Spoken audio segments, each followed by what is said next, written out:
It all happened in one day, 22nd of January. There were 8 deaths, all at the same time, all from different circumstances. 8 warriors trapped on their way to the afterlife. The winner gets a second chance at life, possibly revenge.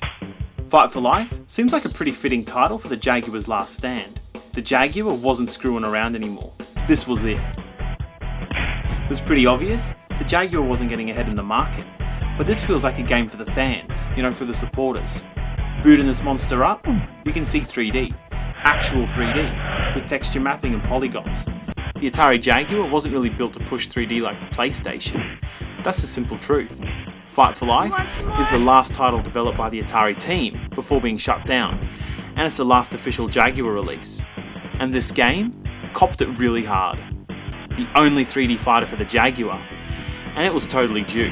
For the hardware, this game was a bit ambitious, but as far as the competition goes, this game plays incredibly close to Virtua Fighter for the Sega. So Atari actually always really did the arcade hits really well for their consoles.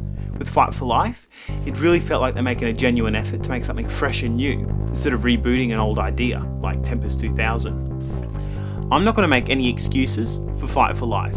Atari had its problems, and this was the end. This game was pushing the Jaguar hardware to the limits. Coded by one guy, Bertrand, who actually worked on Virtua Fighter. This game doesn't compete with Tekken or Virtua Fighter, and that's totally cool. What we got was a unique fighter for the Jaguar, a slower paced, punch-by-punch fighting title. And for us Jaguar fans, this is the proof we needed to say, yeah, the Jaguar had its problems, but it had a lot of heart, and it could do 3D. Going into battle, each combatant takes their stance on the platform, while a demon announces the fight. So there's actually a few moves to this game. Nothing gory or over the top. Like I said before, punch by punch, and it's slow. But there are ring outs. Fight for Life quickly becomes a sort of tactical fighter. You scour the move lists for the attacks that'll push your enemies back, pushing them into the barriers. If you do want to slug it out, like a man, go back and check out those move lists. To fight punch by punch will take a hell of a long time, and I would appreciate your dedication to the game, but pulling out a few of those moves will really help you chip away at those health bars. For all its faults, Atari seemed to really know how to make a game look radical. The artwork, the music, the characters, the backstory. For me, Fight for Life, it's the pinnacle of Atari awesome. I have to admit, the Jaguar as a console is a pretty radical piece of kit. It just feels like a really awesome package. So it's easy to look at this game and say it looks rough, like a lot of other Jaguar games.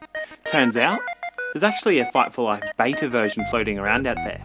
It plays better, runs smoother, and the graphics actually have better texture mapping.